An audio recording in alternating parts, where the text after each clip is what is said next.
aqui isto. Foi uma Eu acho que complicação. este emoji é bem infeliz. Porque é um urso. Ei, pois é. O prego, o Yeah. urso. É muito ursino. Ele tem cara de russo. Afinal, a Rússia é o urso, não é? Yeah. Não é? Aliás, até já que estamos aqui a falar dos ursos e de cara de russo, sejam bem-vindos, não é? Que é o nosso podcast. Professor Celestino Ferreira, professor Francisco. Exatamente. E a pessoa que está a falar, que é. Um engenheiro. Como é que se chama o engenheiro? Engenheiro Hélio. Exatamente. Portanto, estamos aqui os três para falar então da questão das pescas, não é? Yeah, era o que eu... Foi para isso que eu me inscrevi. Portanto, estamos aqui para falar sobre a questão, aquela pequena questão que está a acontecer no leste da Europa, não é? Neste momento. Yeah. Que ninguém está muito preocupado com isso, apenas com medo que o nascer do sol aconteça a horas impróprias. Essa expressão, isso foi bué da poético, Francisco. Quem me dera poder dizer que é uma invenção minha, mas isso já ouvi várias vezes aí pela internet. Não, eu disse que era bué da poético. Para não dizeres que era meu, não é? E portanto, para reiterar, 24 de fevereiro de 2022, as Forças Armadas da Federação Russa invadiram a República da Ucrânia num movimento que foi considerado de pobre gosto por basicamente toda a gente do mundo, salvo pequenas exceções. E E eu portanto, quero saber quais são os problemas históricos que levaram a isso. Eu não sei. Hélio, Celestino, tens alguma ideia sobre o que é que levou a este conflito que está agora a agressar pela Europa? Epá, honestamente, não sei as razões desta invasão. Quer dizer, tenho alguma ideia, né? Pelo aquilo que eu ando a ouvir nas notícias. Não estava muito a par disso, dessas tensões, mas pelo que eu estou a depreender é que, pelo menos pela parte da Rússia, a justificação é de que a Ucrânia tornou-se num Estado neonazi e que andavam agora recentemente a matar e a perseguir o pessoal da etnia russa, lá daquela zona do Donbass, né? Essa que eu não dizer. Essas duas repúblicas novas agora, né? Luhansk e Donbass. Luhansk. Luhansk e Donetsk, desculpa. Que estão na Isso. região do Donbass. Isso, foi dessas duas regiões que havia lá muitos russos que eram a ser perseguidos. Até acho que ouvi que não sei se isso é verdade, porque eu estou a dizer aquilo que eu ouvi que a Rússia disse. E quando a Rússia diz alguma coisa, um gajo tem, É verdade. um gajo tem que desconfiar um bocadinho, vá. Mas pronto. Um bocadinho. Foi 14 mil mortos, perseguições lá, não sei o quê. E então eles invadiram, como quem diz, então vamos proteger aqui o nosso pessoal. Ok. Invadiram. E também aquela questão da NATO, que eles dizem que a NATO não é somente um pacto defensivo, mas também é uma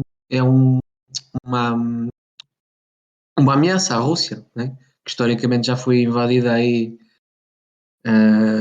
pela França, pela Alemanha, e então eles têm um certo receio da expansão nas suas fronteiras. Pronto, isto é o que eu ouvi. Agora, se concorda ou não, é outra coisa. Sim, diz. Eu assim, é muito. Eu, como não sou um perito em geoestratégia, eu diria logo que é errado porque o país, a Ucrânia tem a soberania de, tem a soberania de seguir a esfera de influência que quiser. Se quiser seguir a Rússia, segue. Se quiser seguir a influência, se quer juntar-se à União Europeia, à NATO, isso também deveria poder. Esta é a minha opinião, é que o país, mesmo que seja uma aliança que seja má, digamos assim, para a Rússia, a Ucrânia tem o direito de se juntar a eles. É o que eu penso. Sim, tipo, o que estás a dizer acaba por ser um bocado, vai em linha com o que vem ser dito nos mídias em geral e com o que vem, com o que a Rússia foi dizendo. Até na preparação para o conflito, eles estão em exercícios desde janeiro e depois Yeah. então, em meados de fevereiro, dizem que as províncias separatistas de Donetsk e Luhansk são independentes, são repúblicas independentes, e depois acabam por avançar para a Ucrânia supostamente para defender estas regiões. Isto quando a Rússia já tinha ocupado a Crimeia em 2014. Pois. Mas falas dessa questão, isso que tu disseste, das razões pelas quais o presidente da Rússia, o presidente vitalício, não é? O Vladimir Yeah. Putin, resolveu invadir a Ucrânia, que é um Estado soberano, é um país que é independente desde a queda da União Soviética em 91, mas vão sempre ao encontro disso que tu disseste, que supostamente havia ataques a pessoas de etnia russa, que a NATO a expandir-se estava a ameaçar a Rússia, e tudo isso acaba por ir de encontro a uma certa retórica que a Rússia e antes disso a União Soviética já tinham há muito tempo.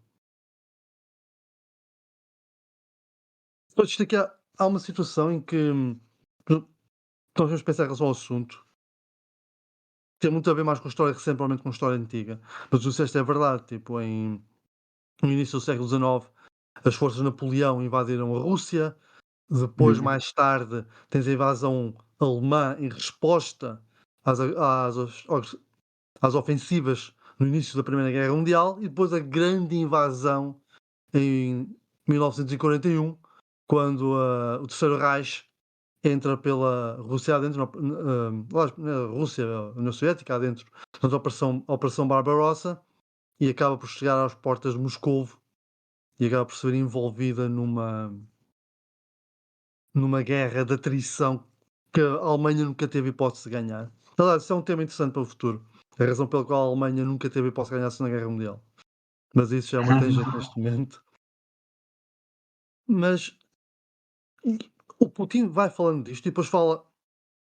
Tens aquela situação de que acaba a Segunda Guerra Mundial, tensão entre o Ocidente e a União Soviética, cria-se então a NATO e o Pacto de Varsóvia como pactos defensivos um contra o outro, não é verdade?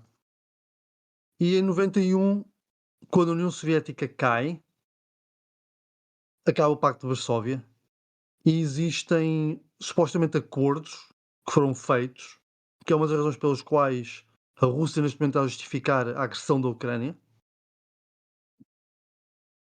Supostamente, os americanos prometeram que a NATO nunca se iria expandir para leste. Só que isso foi verbal, né? Foi verbal. E há outra coisa. Quando se diz que essa promessa foi feita à Rússia, isso é mentira. A promessa foi feita pelo George H. Bush, pelo pai do George Bush mais recente, falou que na altura com o Gorbachev a dizer que o que ele disse especificamente foi que a NATO não iria incorporar a Alemanha de Leste. Não havia realmente referência aos outros países da antiga União Soviética, porque na altura ainda havia União Soviética, mas o muro de Berlim cai em 1990, e então há esse tipo de tentativa de acordo entre os americanos e os soviéticos para tentar controlar o rescaldo da queda do muro de Berlim. Só que mesmo essa promessa não tem valor, porque a verdade é que, passado poucos meses, a Alemanha de Leste deixa de existir. passa a ser apenas uma Alemanha unificada. Uhum. Olha só aqui uma questão, é que, por exemplo, a Estónia, a Letónia e a Lituânia também não fazem parte da NATO. Fazem. E é aí que eu ia E então, seguir. ok, ok. Sim. Porque isto é uma história complicada e depois o final é estupidamente simples, de uma certa Logo. maneira. Porque é assim, continuando esta história, o que acontece, para eu voltar um bocadinho atrás, que é falar da União Soviética. Como a gente sabe, a União Soviética é o paraíso na Terra, certo? Yeah. Toda a gente quer emigrar para lá quando é criança, né? Tem o sonho de ir para lá. É exatamente. Aquela história do grande jornalista português, o José Milhazes. LOL, ainda há bocado estivemos a ouvi-lo. Yeah. Sim, eu tive a ouvir umas coisas sobre ele.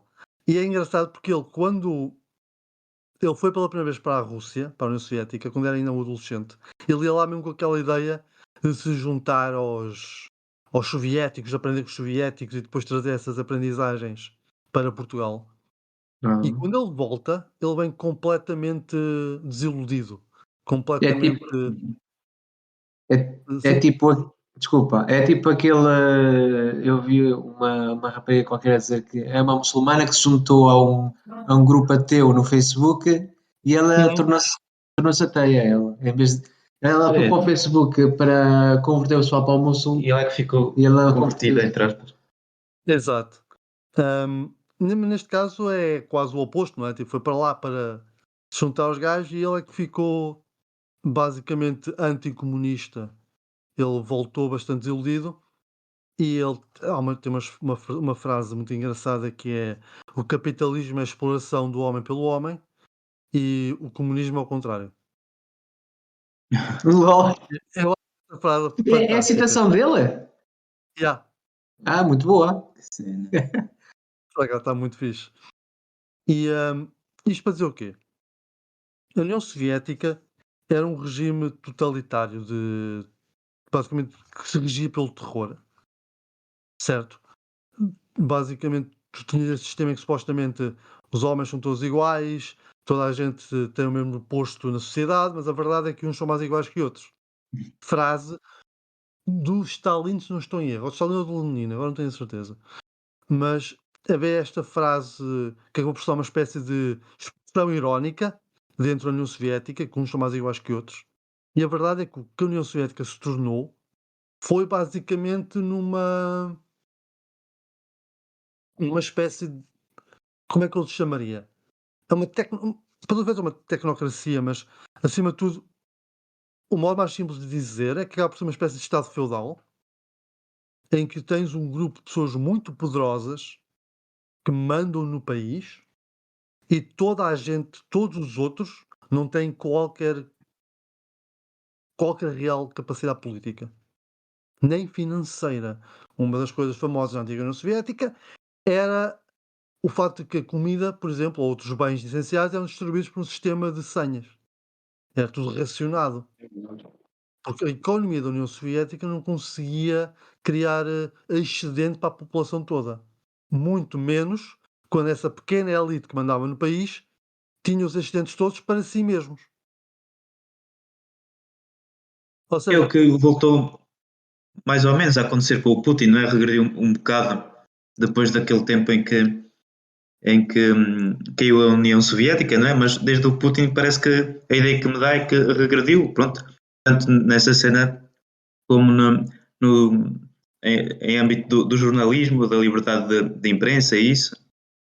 essencialmente, voltando a parafrasear outra pessoa, há um jornalista americano que eu gosto muito, que eu falo muito dele, que é o Dan Carlin. Vocês, eu já vos falei 1000 vezes sobre Já, este senhor. já.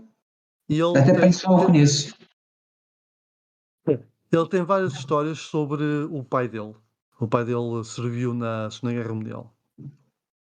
E ele tinha. Uma das coisas que ele diz é que. Uma das coisas que o pai dele dizia era que para vencer a União Soviética a América não precisava de disparar bombas atómicas, nem invadir, nem nada.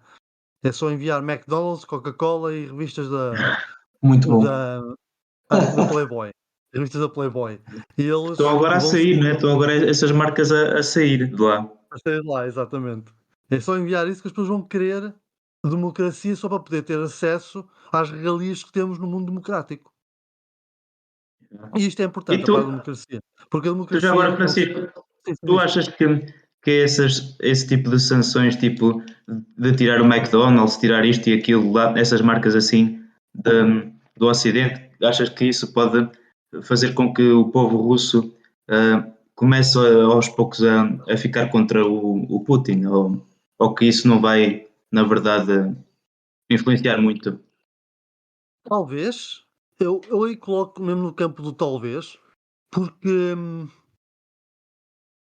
a miséria lá está, a razão do Estado também fala da União Soviética, e antes disso até podíamos falar do próprio sistema do Império Russo, antes da União Soviética, que era um sistema muito baseado na exploração dos agricultores, que eram a maioria da população, do género, tu tens o suficiente para comer quando te deixamos ter isso.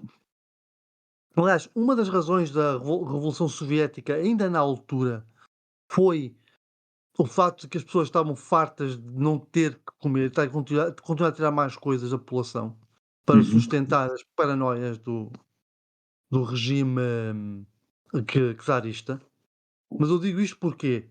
Porque a verdade é, por um lado, chega sempre, em qualquer sociedade, chega sempre ao ponto em que se tu tiras tudo e ninguém tem nada a perder, é muito possível que as pessoas vão reclamar aquilo que acham que têm direito.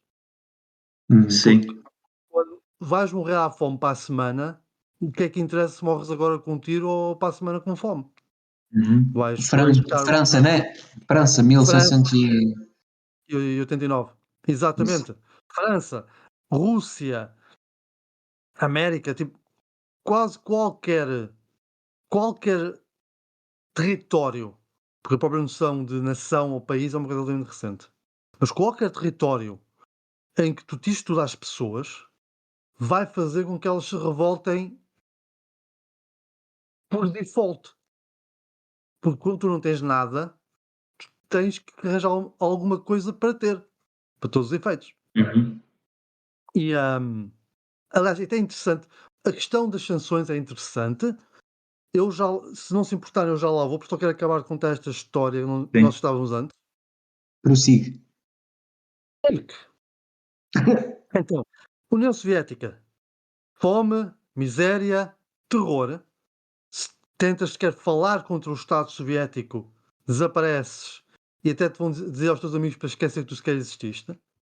Jesus. Ahm, Havia este regime de manter as pessoas na linha pelo terror, eventualmente quebrou quando chegamos a um ponto em que as pessoas não têm mais nada a perder, nos anos 80. Mas este regime, depois não se esqueçam também das revoltas na Polónia ou na Hungria, que foram esmagadas por força militar. Não se esqueçam, Hungria em 56, Polónia, portanto, toda a história da União Soviética.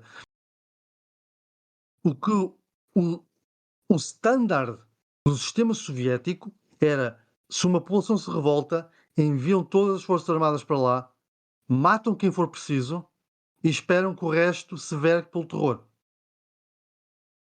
E a revolta na Hungria foi possivelmente um dos incidentes mais sangrentos do pós-Segunda Guerra Mundial, em que morreram milhares de pessoas, tanto nas ruas húngaras como entre o Exército Vermelho.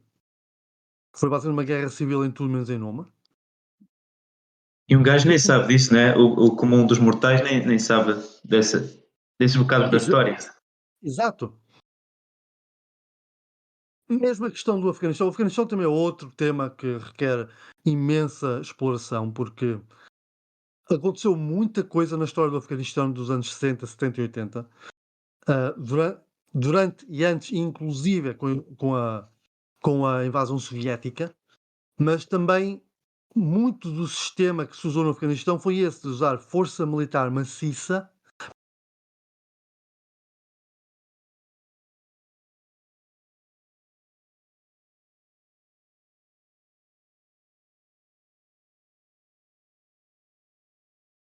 para obrigar a reconhecer alguma coisa neste processo. Bom. Garanto que não é coincidência. Mas, portanto, o que é que isto fez? Quando a União Soviética cai, há traumas sociológicos relacionados com a União Soviética. E as populações da Europa de Leste, a última coisa que querem é voltar para aquele sistema, certo? Por isso, fazem-se logo, surgem movimentos naturalmente, porque depois há toda aquela teoria da conspiração que, não, é a América ou é Bruxelas que estão a criar grupos terroristas que estão a fazer as pessoas virar-se contra, a mandar abaixo governos eleitos e coisa e tal, e a Praça Maidan foi was an inside job, esse tipo de coisas, não é? Yeah. Mas a realidade é, vendo as coisas factualmente, os movimentos pró-Europa e pró-NATO surgiram naturalmente, porque as pessoas têm horror de voltar à União Soviética, de voltar ao regime russo. Portanto, quando Polónias, Hungrias, República Checa, quando esses países querem voltar, querem juntar-se à União Europeia, fazem-no com a esperança de que isso vai trazer alguma prosperidade à nação. E por consequente às elites, mas isso é como em todo lado. Mas a ameaça militar da Rússia é uma coisa que existe desde o fim da União Soviética. Porque existe aquele medo de os russos, antes da União Soviética, mandavam nestes territórios, depois, depois da queda do Império, do Império Russo, criou-se a União Soviética, mandavam nestes territórios e as pessoas ali eram sempre tratadas como cidadãos de segunda, não é? Portanto, o medo da ameaça de uma invasão russa faz com que esses países da antiga Europa de Leste fossem aos bocadinhos associando-se à NATO. O que é a NATO? A NATO é um pacto defensivo criado pelos Estados Unidos e pelos aliados da Europa Ocidental, dos quais Portugal foi um dos primeiros, se não mesmo parte da primeira vaga de Com o países da NATO. Salazar ainda, não era? O Salazar ainda, exatamente. Tinha de ser. Ok? Na altura, as aeronaves da época, dos anos 50, anos 40, anos 50, não tinham alcance para viajar diretamente da América para a Europa. Ou seja, os Açores tinham de fazer parte do acordo. Por Ok. isso, Portugal ou era da NATO ou era da NATO. Eram as opções que tinha. Ou era Eram as opções invadido, que... pronto. Não Estou a era ser gozar. invadido. Era do género. Depois é esta coisa que as pessoas não percebem bem quando envolve democracias. Porque assim, os Estados Unidos não iam invadir Portugal.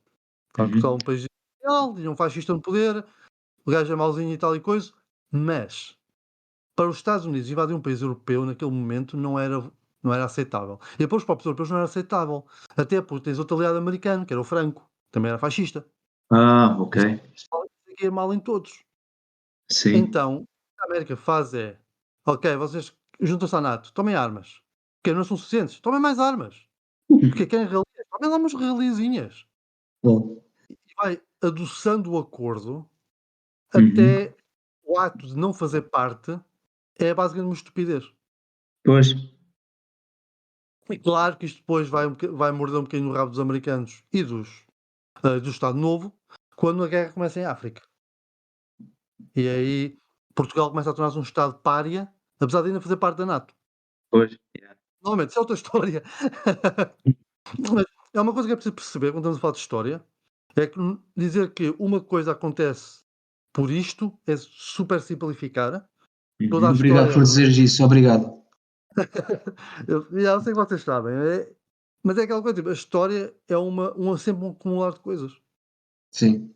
É Ah, como nós dizermos que um avião voa por causa das asas. Não, ele voa por causa das asas, por causa da aerodinâmica, por causa do combustível, do motor, há propulsão, várias.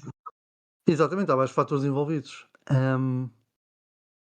Continuando com tudo. Ok, os países da Europa de Leste vão se juntando à NATO porque têm medo da ameaça russa. Porquê? Porque a Rússia continua a ser uma das maiores forças militares do mundo. No papel, pelo menos. O simples facto de terem bombas atómicas é um dissuasor especialmente forte. Não é? Tu dizes, carregas num botão e destróis 20 cidades. Isso é um bocado assustador. Um Não é bem bocadinho. carregar no botão. Não é bem carregar no botão, mas é um bocado esta imagem mental que se cria. O processo das bombas atómicas é muito complexo em qualquer país. A Rússia não é exceção. Da o próprio arsenal o próprio arsenal nuclear russo também tem muita coisa que se liga. Possivelmente a maior parte dele nem sequer funciona. Também é isso a ter em conta. Mas isso podemos falar mais tarde, porque a própria performance do exército russo é digna de análise. Mas continuando sobre as razões da invasão. Portanto, a NATO expande-se para leste.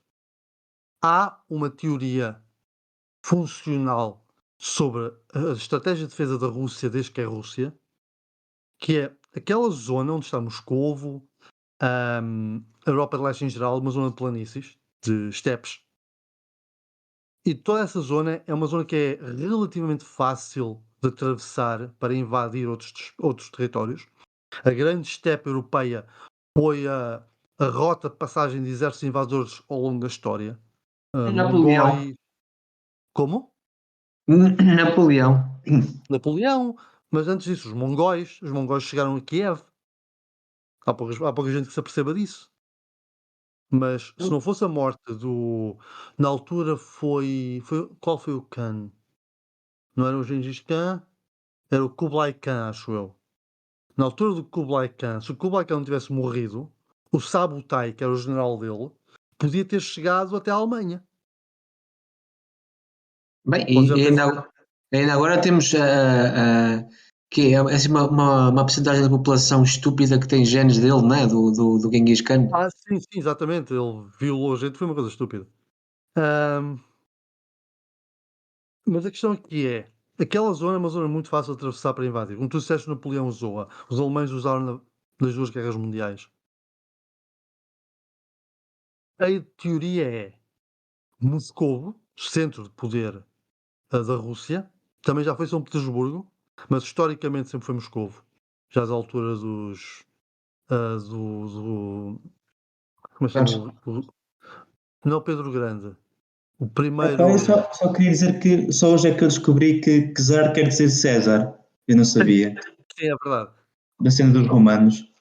Sim, Ele o vem Império dessa Romano, cena.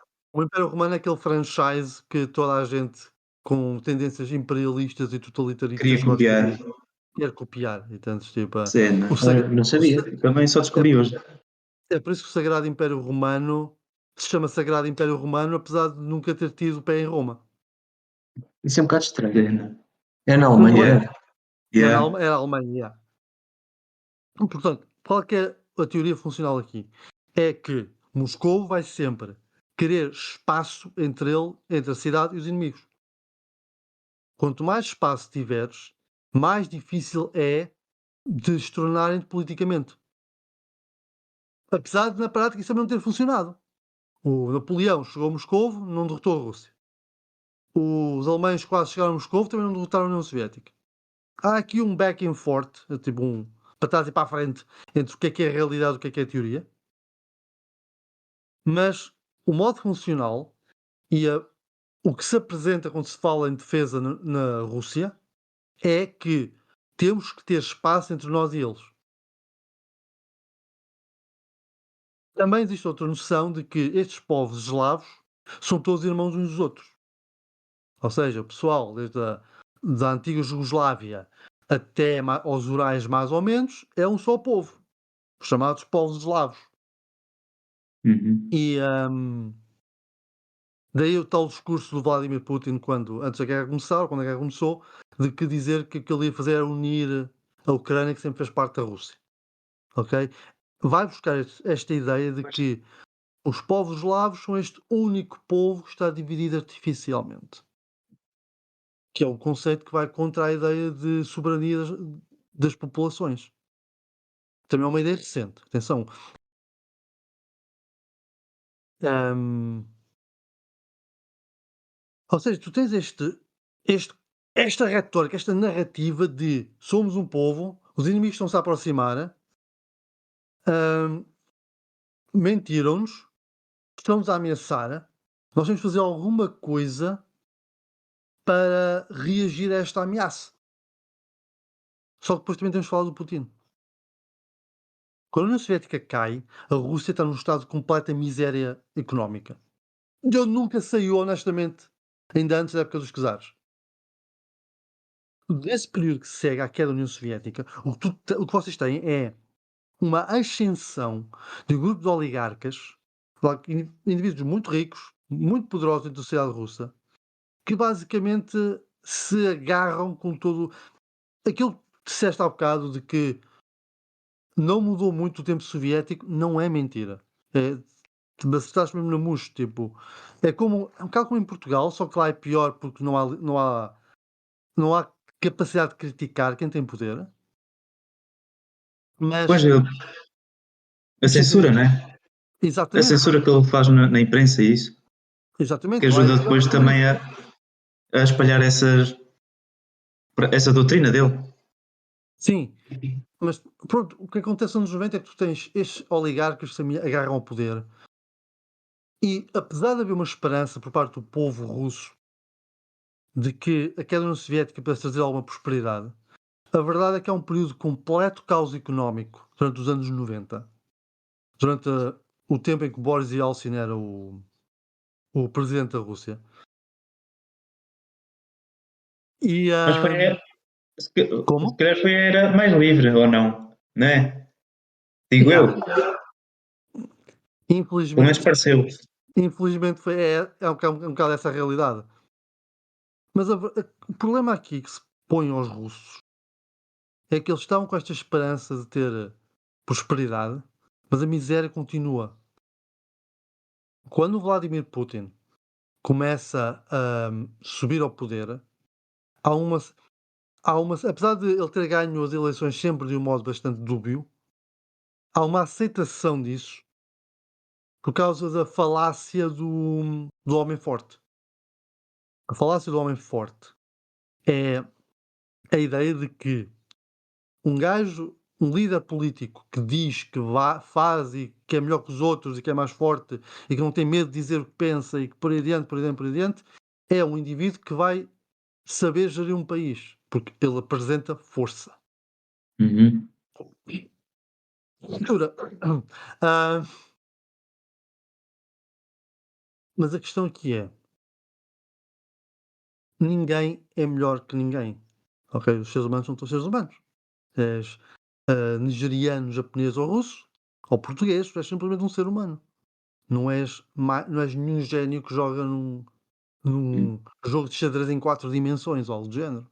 Mas o Putin apresentou-se como esta pessoa. E durante muito tempo, a propaganda à volta dele apresentava como este indivíduo que cavalga ursos e consegue jogar assim um jogo, porque é um mestre de espiões, que consegue jogar o xadrez e virar os outros líderes mundiais todos uns contra os outros e por aí adiante. E toca piano, isso. E eu acho que esse charme todo resultou até para muitos de nós, Sim, tipo sociedade ocidental. exatamente. E levou a uma popularização de líderes pró-totalitários, como a Le Pen, por exemplo, ou mesmo o próprio Erdogan na Turquia. Mas a questão é, o Putin sempre trabalhou numa lógica de vou tirar barra à parede e vamos ver o que é que pega. E sempre foi muito bom aproveitar essas oportunidades que se vão criando. E quando ele subiu ao poder, basicamente foi isso que ele fez. E ele usou o poder que foi acumulando para si mesmo para basicamente se tornar um dos homens mais ricos do mundo. Aquele homem sugou tanta riqueza à Rússia que é quase inacreditável pensar nisso. É Ele- palácios e tal. Exato. Aqui o O nosso Putin, amigo Hélio viu recentemente um documentário sobre as posses dele. E É, isso. pá, já foi há uns tempos, mas sim, mas mostrava lá os palácios e a forma como era aquilo tudo vigiado e tal. e tem imensas amantes, por exemplo. É um homem Boss. que. Yeah. Ahm, uma coisa que Putin também era, e é, claro, é um magnata da energia, sobretudo do petróleo e gás natural. Uma das razões pelas quais a economia russa, quando ele subiu ao poder, foi toda virada para o setor energético, para mal de quase todos os outros setores, foi exatamente porque, ao fazer isso, permite que ele próprio tenha muito mais lucros.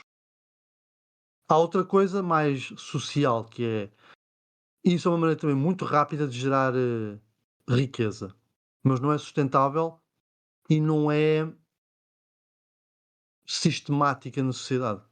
Porque vais criar riqueza para um grupo muito reduzido de pessoas. Mas o facto é, como a energia é uma coisa tão fundamental, ele conseguiu, através disso, infiltrar-se nas sociedades ocidentais. A Alemanha tem uma simbiose com a Rússia que mesmo agora é difícil eles conseguirem desconectar-se disso. Apesar de estarem a vender armas aos inimigos da Rússia. Yeah. Pois, agora está tudo a fazer as sanções, mas também com medo do que isso pode criar de problemas para o Ocidente, né? Exatamente. Mas porquê que eu estou a falar disto? Porque o Putin, ao usar estas técnicas e ao usar a riqueza que ele tem no setor energético, fez de si mesmo uma espécie de novo czar da Rússia. É um indivíduo extremamente poderoso, sobretudo dentro do seu país. É um indivíduo que, para manter o poder, não tem medo de eliminar a oposição. Não só eliminar partidos políticos e fontes e mídia que estão contra ele, mas também de mandar Pessoal, matar pessoas. Exatamente, mandar matar pessoas. E acabas por criar este sistema de um certo terror pelo poder. Ahm, a questão é, os russos continuam pobres. Ao estar no poder, uma coisa que o Putin também fez foi tentar arranjar aliados nos antigos países da União Soviética, inclusive na própria Ucrânia. E agora não estou a lembrar do nome do presidente. Deixa-me só ver uma coisa. Euromaidan. tiraram da Ucrânia. Sim, da Ucrânia antes da Revolução de 2014. Como é que ele. Medvedev, era esse? Não, Medvedev é da Rússia. Ah, A Riots. Uhum. Deixa-me só ver aqui o nome do presidente, porque de facto.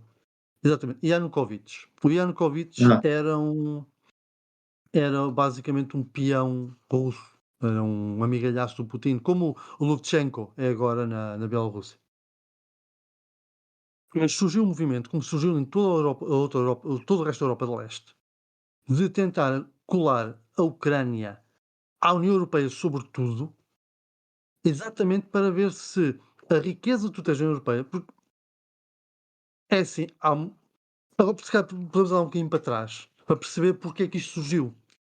Porque depois da Segunda Guerra Mundial, a Europa era um campo de ruínas. Os americanos fizeram um excelente esforço para ajudar a Europa a reerguer-se. E uma das coisas foi inclusive ajudar a Alemanha Ocidental. E o que acontece é que quando se cria a Associação Europeia do Carvão e do Aço, o precedente da União Europeia, Seca. a ideia é mesmo de começar a criar um sistema de facilitação de trocas económicas dentro do espaço europeu para permitir que se crie mais dinheiro dentro da Europa. Isto eventualmente vai levar à criação da União Europeia. E, vamos ser honestos, na União Europeia há muita coisa dos quais nos podemos queixar.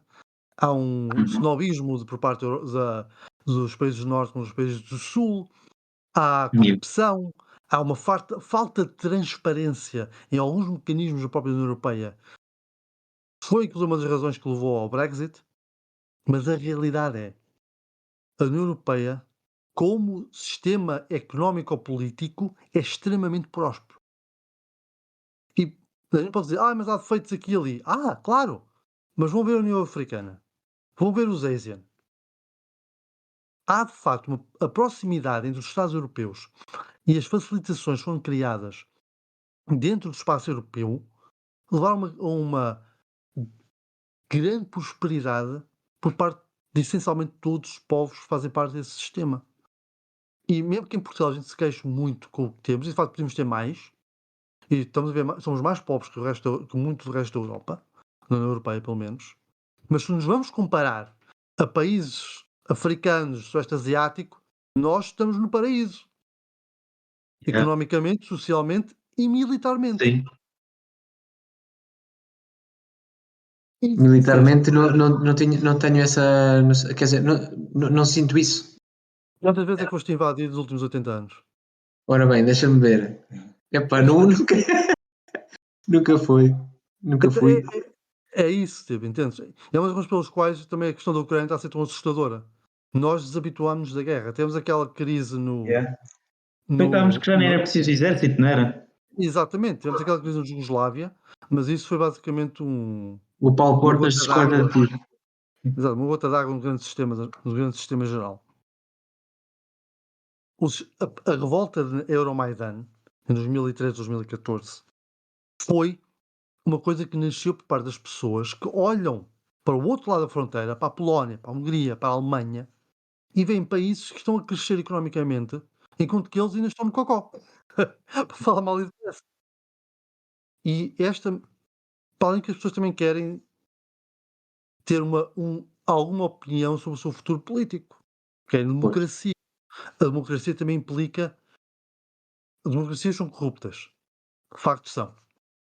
Mas um sistema como o sistema putinista, ou o sistema soviético antes dele, são ainda mais corruptos.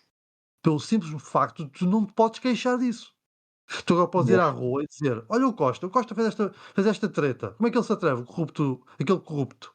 Não E não, pode ter ninguém a investigar, exatamente, jornalistas a fazer perguntas.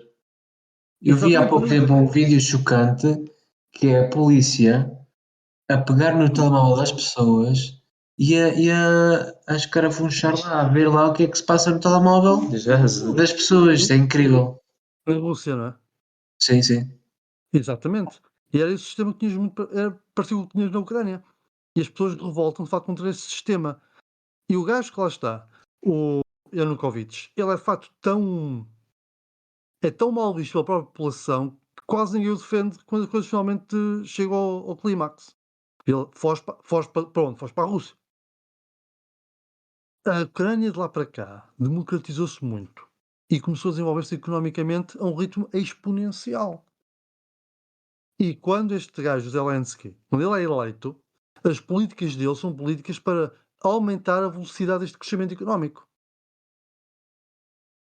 Isso, para além como o Putin, é extremamente assustador. E é aqui que nós vamos ao cerne da questão.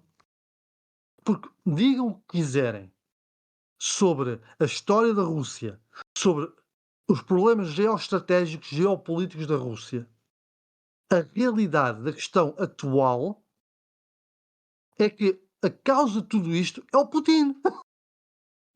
É um psycho. É um psycho no poder, viciado no poder, que fez tudo para se tornar o homem mais poderoso daquele país. E que está a ver um país vizinho a desenvolver-se economicamente de um modo exponencial. E que se apercebe que a própria população russa olha para o outro lado da fronteira e pensa: então e nós? A Pois, democracia é o grande medo deste gajo.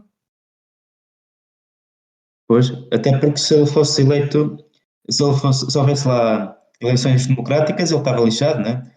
Exatamente. Ou se fosse para lá outro, descobria logo alguns podres que ele andou a fazer, né? Exatamente. E já para não falar que havia sinais de que a popularidade dele estava a cair a pique. E há aquela velha estratégia de vamos fazer uma guerra para ver se a população se une à volta disso. Temos um inimigo comum agora.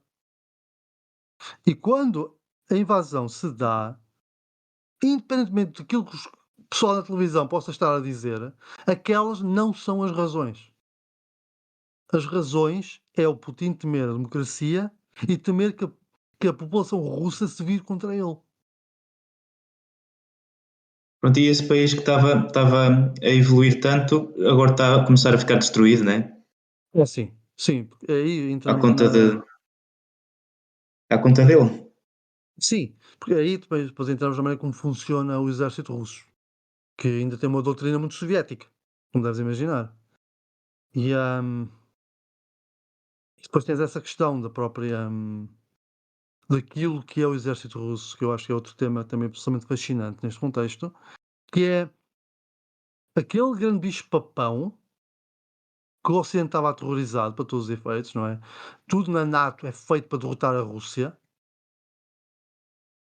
e o exército russo desintegra-se em menos de 2 semanas. Neste momento está a viver em tempo emprestado. Pena. Isso é assustador para mim. Eu tenho medo que o gajo fique, que o Putin fique tipo desesperado Pois, é. de estar a perder. Também já ouvi isso porque ele depois pode não querer, não quer sair mal da imagem, não é? Para o lado da Rússia. Porque para o mundo já Exato. saiu, não é? Mas para o lado da Rússia não quer ficar mal na imagem, então vai arranjar qualquer maneira de vencer, seja qual for, não é? Pois, e eu tenho medo que chegue ao extremo de ele usar nukes. Sim. E esse é o Nem fator que seja desafiante. estratégico. Eles falam agora dos nukes estratégicos, nunca tinha ouvido isso. Tem 2 tipos de bombas atómicas. É as bombas estratégicas e as bombas táticas. A diferença está no uso e no potencial destrutivo. As bombas táticas são bombas feitas para atingir alvos militares. Estás a falar de ogivas relativamente pequenas, mais pequenas inclusive que as que atingiram Hiroshima e Nagasaki, cujo objetivo é destruir uma base militar, é destruir uma acumulação de tropas, destruir uma estrada, uma ponte. Depois tens as bombas estratégicas. As bombas estratégicas estás a falar das realmente grandes, aquelas que têm detonações centenas ou milhares de vezes maiores que as de Hiroshima e Nagasaki. Cujo objetivo é simplesmente massacrar a gente. São bombas que tu lanças em grandes cidades. As bombas não têm precisão nenhuma, porque não precisam. E a Pois ideia é cair. agarram tudo. Exatamente, é cair numa grande cidade e erradicar tudo. É assustador isso. A diferença entre bombas. Entre a diferença no emprego é que uma bomba tática é uma bomba que vai atingir fins militares cujo efeito é limitado ao alvo, mesmo que caso uma nuvem de radiação é uma coisa relativamente pequena, tendo em conta tudo o resto, enquanto que as bombas estratégicas são bombas que estão a convidar aquilo que se chama de MAD, Mutual Assured Destruction, destruição mútua assegurada, em que se tu vais lançar para o continente inimigo, o inimigo vai devolver com as dele e basicamente matam tudo no hemisfério Vai tudo. norte. Entendes? Esses 2 tipos de bombas existem basicamente desde que há bombas nucleares. Ou seja, não é uma coisa nova, é uma coisa já muito antiga. E o grande receio aqui é que, ao ver-se encostado à parede, o gajo possa querer, o Putin possa querer usar as bombas, É isso. nomeadamente as estratégicas. É isso Há que eu aqui, temo. há aqui várias coisas a ter em conta, que se calhar nos dão um bocadinho de paz de espírito. Primeiro é, todo, todas as coisas, os perfis que eu vi sobre Vladimir Putin indicam que este homem é, é um tipo paranoico, narcisista, que está muito Yeah. preocupado com a sua Isso não própria admira muito. sobrevivência. Está muito preocupado com a sua própria sobrevivência. Ele usar bombas atómicas é basicamente um suicídio político e prático, porque o resto do mundo vai ter que reagir a isso. O uso de bombas atómicas é um tabu por um motivo, porque a Pois, escalada de uma guerra nuclear pode levar à morte de toda a gente. não é só para um lado, yeah. Exatamente. A segunda razão é que usar bombas atómicas não é exatamente carregar num botão. Há aquela imagem que há um grande botão vermelho ao pé dos grandes líderes mundiais, carregam naquele botão vermelho e lançam as bombas atómicas. Não é assim que funciona. Isso é uma metáfora para todos os efeitos de que, de facto, o poder decidir usar estas armas está centrado nos líderes políticos, sobretudo na América e na Rússia. Contudo, depois há um processo. O processo passa por falar com os chefes de Estado, ver se eles concordam, os chefes de Estado passarem as ordens e ver se todos os sistemas estão a funcionar, e depois, a nível local, basicamente todos os sistemas que têm bombas atómicas envolvidas, os próprios comandantes locais têm capacidade de decisão. Eu lanço ou não lanço. Há esta burocracia envolvida. E depois tens um último patamar que é mais preocupante caso os russos queiram mesmo avançar com isto. Não sei se vocês têm noção, mas ao longo das últimas décadas tem sido feito um esforço para tentar controlar a quantidade de armas atómicas que há no mundo.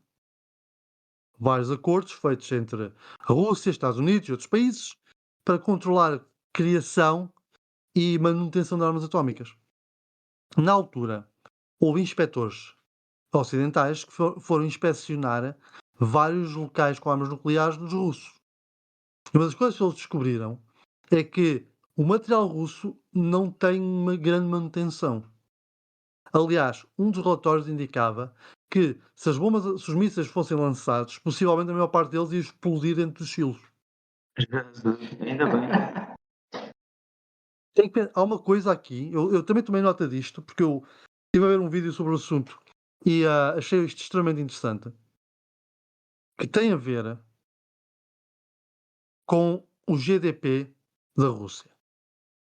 Estamos a falar de um país que tem a terceira força. GDP, o que é?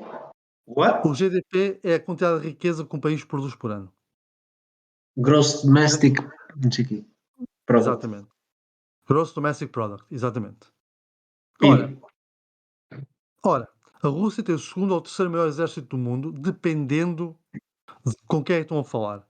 Há quem coloque a China em segundo ou em terceiro. Pessoalmente acho que a China é facilmente o segundo. Os Estados Unidos são o maior ainda. Mas estamos a falar da terceira força militar do mundo. Então, vamos ser um bocado polémicos aí então. O GDP da Rússia é de 1,7 trilhões de dólares por ano. Certo? Faz da Rússia a 11ª economia do mundo. A Espanha tem um GDP de 1,4 trilhões. O Reino Unido tem um GDP de 3,1 trilhões. Ou seja, o GDP do Reino Unido é 2 vezes maior que o da Rússia. E a Um dimensão país muito da mais pequeno. Exatamente. Quando chegamos aos Estados Unidos e à China, estamos a falar de uma Absurdo. magnitude absurda. Tipo, a economia da China é 10 vezes maior que a da Rússia. O dos Estados Unidos é 15 vezes maior. Estamos a falar Ou seja, de também é um medo um bocado exagerado que nós temos da força da Rússia. É e não é. É exagerado no sentido em que as Forças Armadas Russas são forças profundamente dilapidadas. Estamos a ver isso no terreno na Ucrânia. Mas eles têm bombas atómicas. Mesmo que só um em cada 10 mísseis funcione, é suficiente para matar muita gente. Eu no outro dia vi um vídeo que dizia quanto é que eles tinham, era para aí 6 mil, não era? Sim. 6 mil ogivas nucleares. Portanto, vamos dizer que 600 funcionam. Já é muita Yeah. coisa. Já é muita coisa. Há um outro fator que é, por causa deste problema económico na Rússia, aparentemente eles não mudam os núcleos das bombas e os núcleos dos mísseis nucleares, tipo as ogivas em si, têm que ser mudadas por um período relativamente fixo. E se não forem mudadas, há até o risco que elas nem sequer explodam, porque já não funcionam. Yes. Yes. Aliás, mesmo com material convencional, estás a ver isso muito na Ucrânia. Tens X vídeos de mísseis, de bombas, simplesmente enterrados no chão, porque não explodem. A Yeah, vi. manutenção é fraca, que o material simplesmente não funciona. E tu vês isso com mesmo com os veículos militares, vês carros de combate capturados, que não sei se têm noção, mas os carros de combate russos, os russos não fabricam armaduras tão boas como no Ocidente. No Ocidente tens armaduras cerâmicas, multicamadas, coisas muito sofisticadas, muito volumosas, capazes de parar a maior parte dos impactos cinéticos. Eles na Rússia não conseguem produzir esse tipo de material. Então o que eles fazem é aquilo que se chama ERA, que é um explosivo em camadas.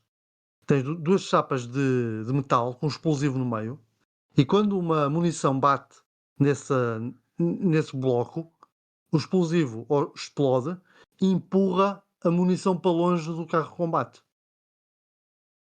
Isso é uma solução barata para quem não consegue fabricar armaduras mais clássicas.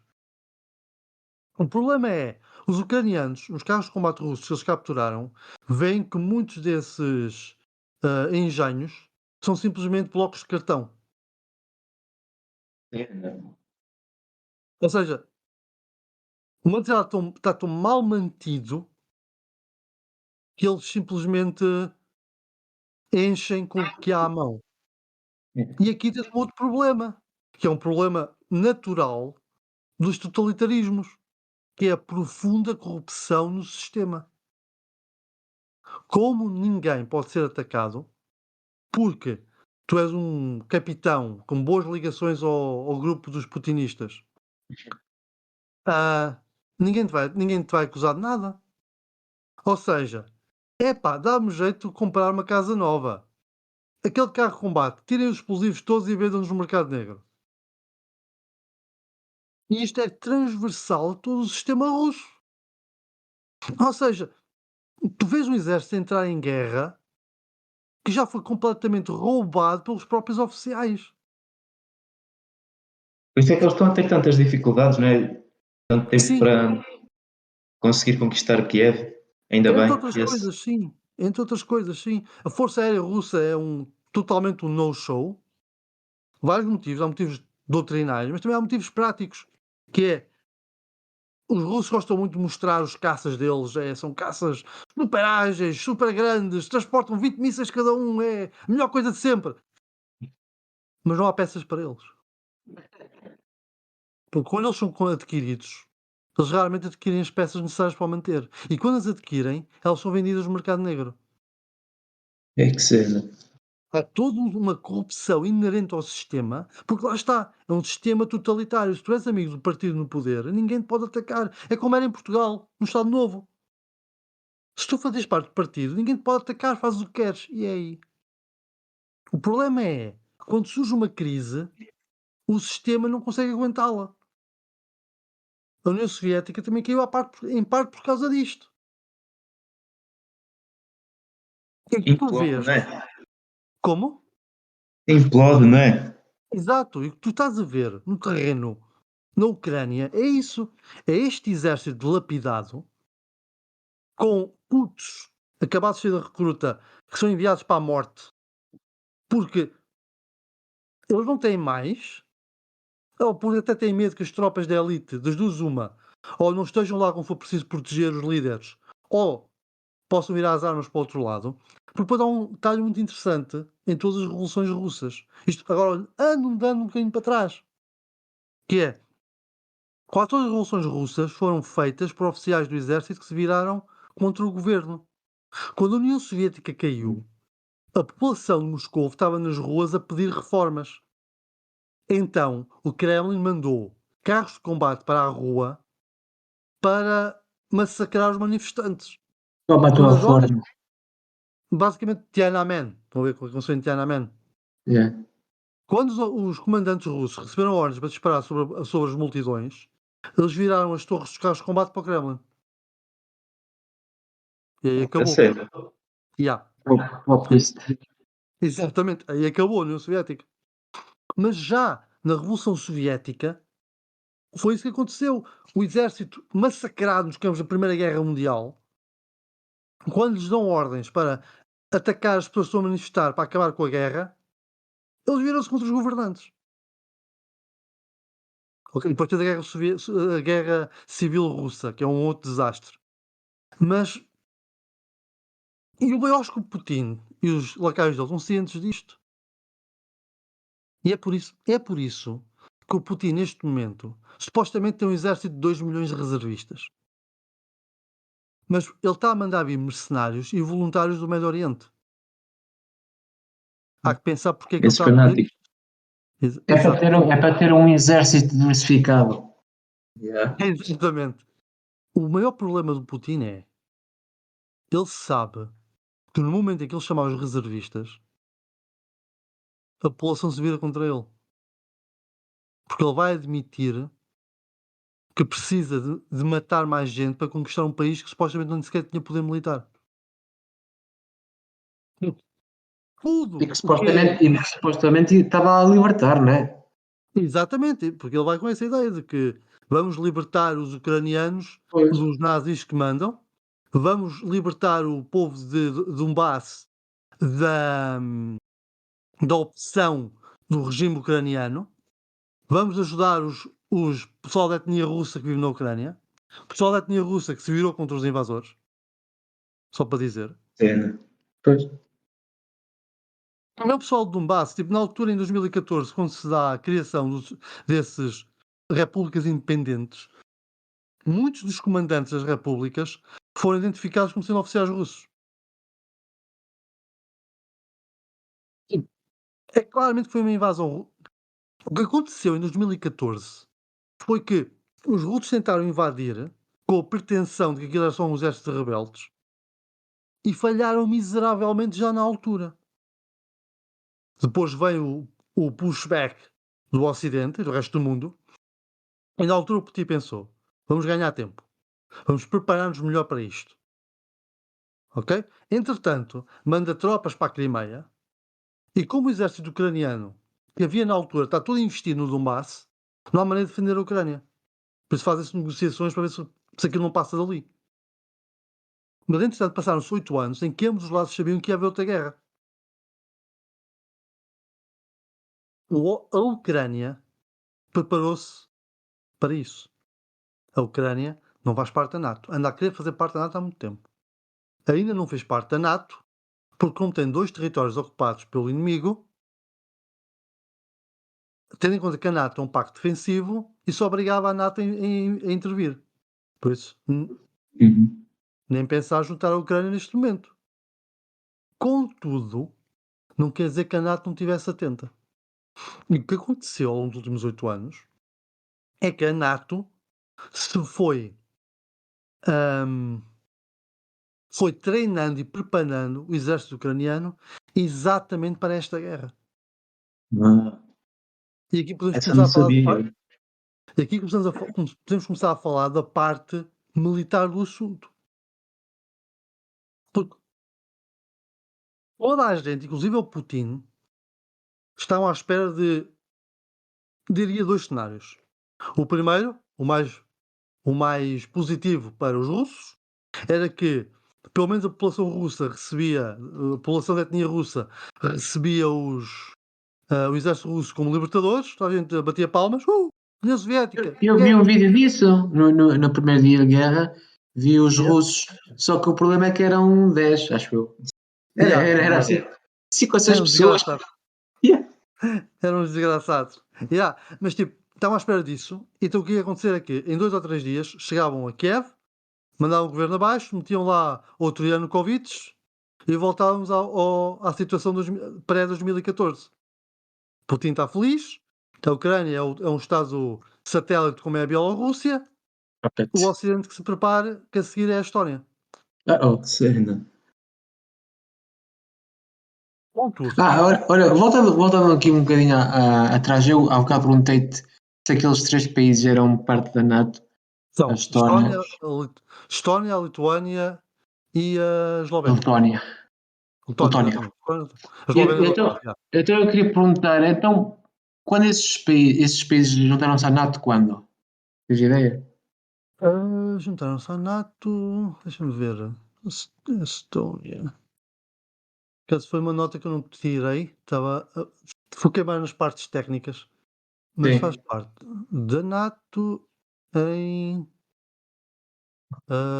NATO. Lá. Onde é que está o enlargement? Enlargement of NATO. Epá, tem uma página só sobre isso. Onde é que tu estás? Adriatic Charter. Eles juntaram-se em 2004. Então a Ou minha seja, questão é, porquê é que a Rússia não invadiu esses? Porquê é que não se sentiu ameaçada por esses? é uma boa questão. Eu aqui posso, falando aqui, será mais num sentido de especulação, Uhum. mas eu acho que posso resumir são alguns poucos fatores. O primeiro é, na altura, não sei se isto é na altura em que o Putin está a começar a solidificar o poder, e estás numa época em que o Ocidente está a tentar ter boas relações com a Rússia, porque há muito dinheiro para ser feito disso, e era um bocado contraproducente estar a invadir aqueles países, ou estar a queixarem-se muito disso. Apesar de eles queixaram-se, mas não muito, tendo em conta que havia muito dinheiro para ser feito. Foi na altura então que o Putin começou a virar a economia da Rússia toda para a energia. E tipo, vou-me queixar de você estar a assimilar estes gajos. Mas já agora, compra-me o gás, por favor. É Uma- contraproducente. A outra questão é, Estás a falar ainda do início do século XXI. Estás a falar de uma Rússia que passou por 10 anos de total caos económico. Eu acho que mesmo que eles quisessem ameaçar militarmente o mundo, ninguém os ia levar a sério. Nem estão agora, né? Como nós, Exatamente. da maneira como as coisas estão, não estão a assustar ninguém, digo eu. Se não, neste momento, Só assustam por causa dos nukes, né? sim, fora os nukes, acho que o mundo se apercebeu que o exército russo é um total tigre de papel. E é aquela questão, mesmo que o exército russo agora ganhasse esta guerra, ah, o que sobra é totalmente disfuncional. Eles perderam material e pessoal às carradas. Neste momento, o exército russo que tu tens é uma sombra do que já foi. Antes da guerra, tipo, há 3 semanas, havia um exército russo. Neste momento, há os restos. O que é bastante inquietante. Tipo, falam de 2.000 a 15.000 mortos entre as tropas russas.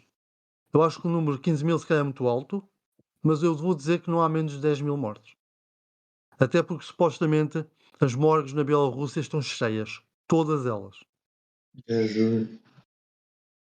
Estamos a falar de 10.000 mortos. Estamos a falar mais os mortos entre ucranianos. Eu acho que estás a falar de uma guerra que em 2 semanas matou 20.000 pessoas. Ixi. Literalmente, há décadas que não tinhas uma guerra assim. Para tu tens noção, a invasão do Iraque, eu tenho aqui números, que os números são bons, mas a invasão do Iraque terá morto cerca de 30.000 pessoas num espaço de 5 semanas. Em menos de 3 já estamos quase lá. Yeah. E os americanos tiveram 200 mortos nesse período. Os russos já vão em 10 a 15.000. Jesus. Os americanos têm uma doutrina que é aquilo que os russos não têm. A grande doutrina soviética implica atacar o máximo de pontos possível para distrair o inimigo, para ver onde estão os pontos fracos e para usar as forças de elite para penetrar no ponto onde a defesa está mais fraca. Foi por isso que eles estavam a usar também os paraquedistas e por aí adiante. O grande problema aqui é a Ucrânia preparou-se durante 8 anos exatamente para esta guerra. Há uma coisa que eu também estive a ver na minha pesquisa sobre este assunto, que é o sistema logístico russo consegue sustentar um avanço de 60 km por dia. Se vocês forem atrás, ao final de fevereiro, o avanço russo eram basicamente. Eles avançaram muito rapidamente em 3 dias. Entre 120 a 200 km. Conseguiam penetrar dentro do território ucraniano. Mas foi nesse ponto que parou. E parou por Pois 2 motivos. havia aquela fila do exército, aquela fila gigantesca que nunca mais lá chegava, não é? Teve que parar, Sim. nunca mais chegava a Kiev. Ainda bem. Já lá chegou e já tiveram que dispersar.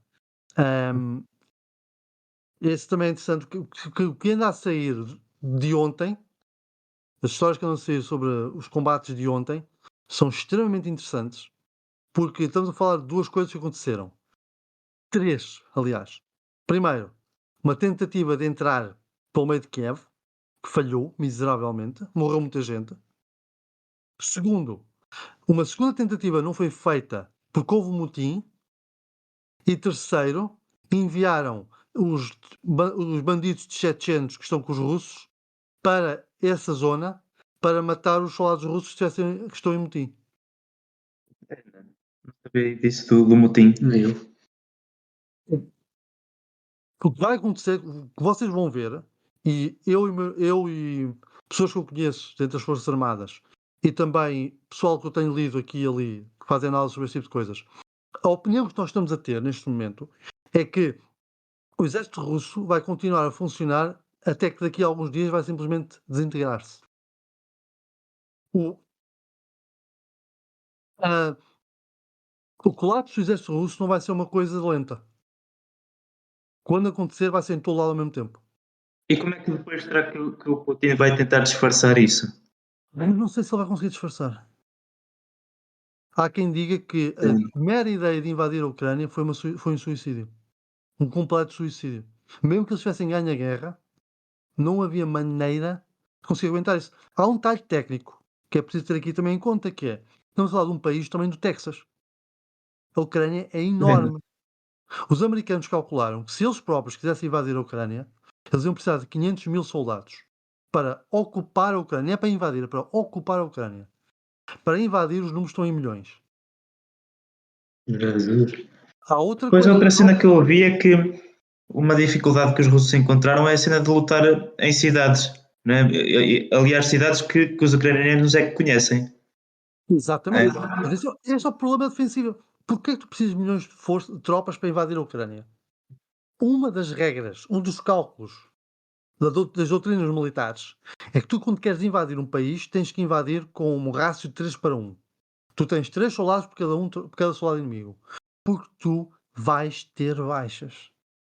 Tipo, não tens ilusões. Tu estás a invadir, tu vais ter mais baixas que o inimigo. Eu estava a falar da questão dos comboios de abastecimento dos russos. Exatamente porque entra dentro deste tópico da defesa. Os ucranianos não falharam na defesa inicial. Eles fizeram exatamente o que queriam fazer, deixaram os russos entrar esses 100 a 200 quilómetros. Porque quando chegas a esse ponto, o sistema logístico russo funciona de tu tens o ponto A que vai abastecer o ponto B abastece o ponto C abastece o ponto D. Isto é um bocado transversal nas Forças Armadas em geral.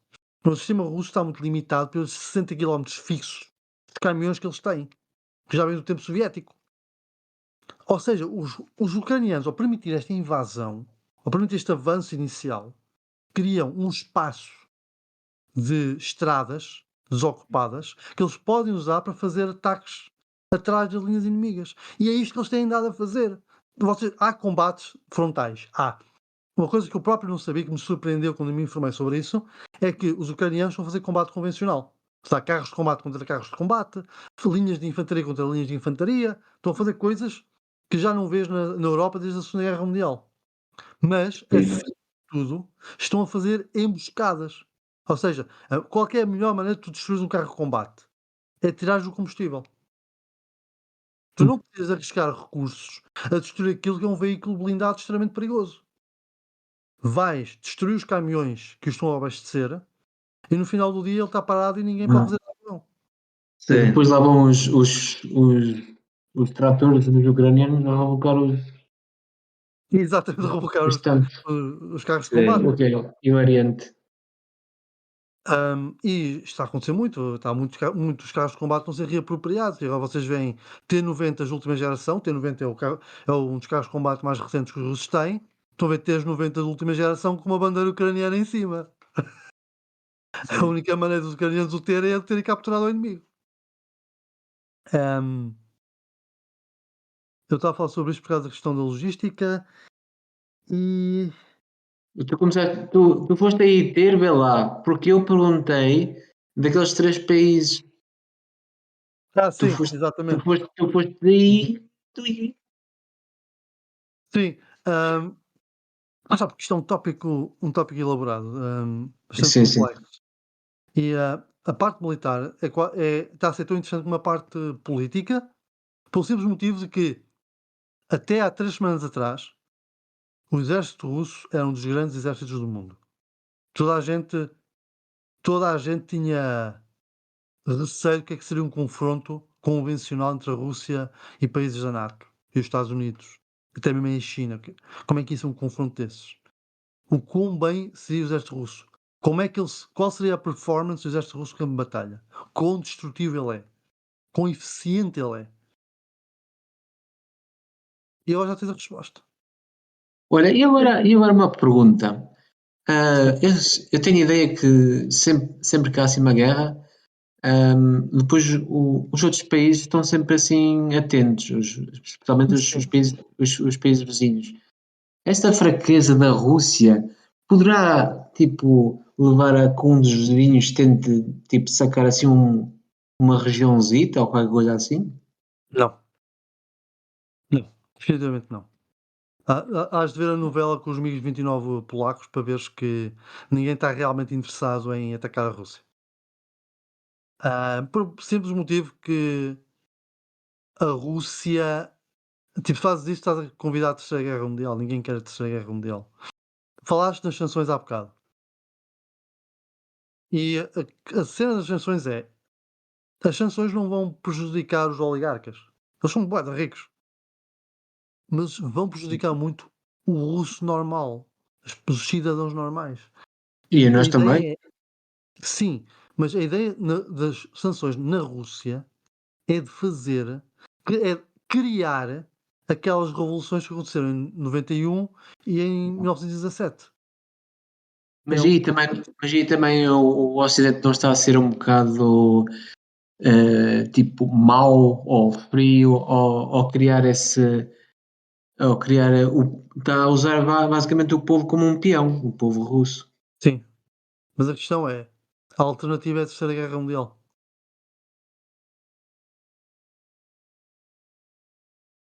Escolho a alternativa A então. Exato. Yeah. Aliás, está-me a surpreender é o quanto a cabeça fria os dirigentes da NATO estão a ter. Estão a gerir a coisa de um modo bastante. Aquilo que se dizia que o Putin era, está o pessoal da NATO a ser neste momento. Tem xadrez? Sim. Isto é uma coisa que eu já vi também nas redes sociais o pessoal comentar muito. Porquê é que não ajudamos mais os ucranianos? Porquê é que não fazemos nada? Porquê é que a NATO está parada? A NATO não está parada. Não só estamos a dar armas aos ucranianos. Uma coisa que tu vais ver se procurares no Flight Radar e noutros serviços que acompanham aeronaves que estão a voar em espaços públicos, é que aeronaves de comando e controle da NATO estão constantemente a voar ao longo da fronteira polaca com a Ucrânia. O que é que isto quer dizer? A NATO tem total e completa noção do que é que se está a passar militarmente na Ucrânia. E essa informação está a ser dada aos ucranianos. Ou seja, os russos fazem um avanço na direção da cidade X. Então o pessoal da NATO vai ligar ao alto comando ucraniano: olhem, os gajos estão a ir para X, chegam lá daqui a 4 horas. A 2 horas do caminho, há lá uma encruzilhada, vocês podem fazer uma emboscada. E 2 horas depois estão lá os gajos estacionados à espera dos russos. Cena. E depois tens a Um gajo forma nem tem noção desse pormenor. estes são os pormenores que realmente importam. Tipo, na guerra, tu queres ter informação. Estas duas coisas acima de tudo. Uma delas consegue ser mais importante que a outra. Queres ter poder de fogo e informação. Poder de fogo para quê? Para garantir que quando empenhas as tuas forças, elas conseguem dominar o inimigo. Informação para quê? Para saber se estás a empenhá-las no sítio certo. Tu, se não tiveres poder de fogo, vais querer ter informação. Se não tens informação, nenhum poder de fogo no mundo te vai valer. E é o que está a passar com os russos. Eles poder de fogo têm. Eles estão a arrasar cidades, como vocês disseram há bocado. Mas não estão a ganhar a guerra. Porque não têm informação. O inimigo tem informação.